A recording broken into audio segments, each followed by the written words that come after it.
কি করছে মামুনিটা? মা, কি করছো তুমি? দেখি তো তোমার মা কি করতেছে। কই রে? এর গন্ধ পাচ্ছি। কিসের? কিসের গন্ধ পাচ্ছ? কি দেখলাম? কিছুই না। তুমি কি বাজার করছো আজকে? কোনো বাজার করনি, রান্না বান্না আমি করিনি। বাজার করনি, খাওয়া দাওয়া নেই, এই কিছু না। দেখি কি দেখবা? দেখি। কি দেখবা? দেখবা কি রান্না করছি? আচ্ছা, দেখো কি রান্না করছি। আচ্ছা, হচ্ছে তোমার এটা কি ঝোল এমনই থাকবে? হাঁসের মাংস নাকি? হ্যাঁ, হাঁসের মাংস। খুব কষ্ট হাঁসের মাংস পরিষ্কার ঝোল করা, করছো এত কেন? কষ্ট। একটু পরে ঝোলটা গাঢ় হয়ে যাবে। প্রথমে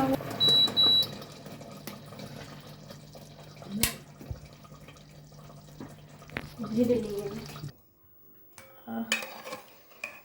এটা একটু পরে গাঢ় হয়ে যাবে ঝোলটা, তখন আরো বেশি টেস্ট লাগবে।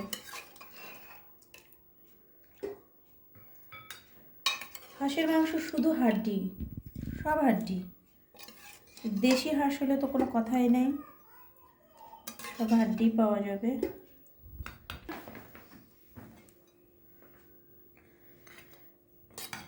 কেমন হয়েছে বলো, খেয়ে এখন বলো কেমন হয়েছে। ঠিক আছে। আর গতকাল তোমাদের ভাইয়া বলেছিল ঠাকরি কলার ডাল খেতে ইচ্ছা করছে, তো সত্যি আমি জানতাম না যে এই ডালটা ছিল। আজকে খুঁজে দেখলাম ডালটা ছিল, এই জন্য আজকে রান্না করলাম। তো একে একে এক ঢেলে দুই পাখির মতো আজকে হাঁসের মাংসর সঙ্গে আবার ডাল। ইয়ার, তুমি যে বললা যে ঠাকুরের ডাল নাই, তো ঠাকুরের ডাল দেখতেছি। বলছি সারপ্রাইজ, সারপ্রাইজ দিলাম তোমাকে। এই যে হাঁসের মাংস, তারপর ঠাকরি কালার ডাল, এটা হচ্ছে তোমার জন্য সারপ্রাইজ। খেয়ে বলো কেমন হয়েছে।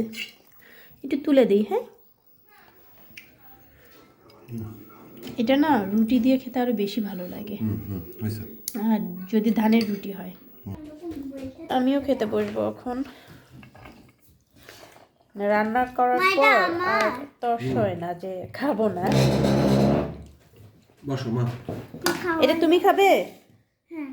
তুমি একা একা খাও না, মা মোবাইলটা রাখো না প্লিজ।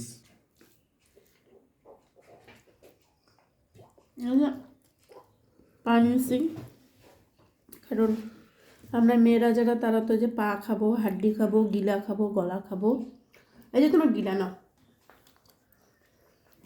এই দেখো মাথাও আসছে, দেখছো? মাথা, পা, তুমি তো বাসি নিছো, তোমাকে তো কেউ দেয়নি। দিছে কি? কি করবো, এগুলো কি খাবে? এই জন্য আমি নিছি। কে খাবে? সবাই খাবে। হ্যাঁ, সবাই কেউ খাবে না তো, আমি খাবো।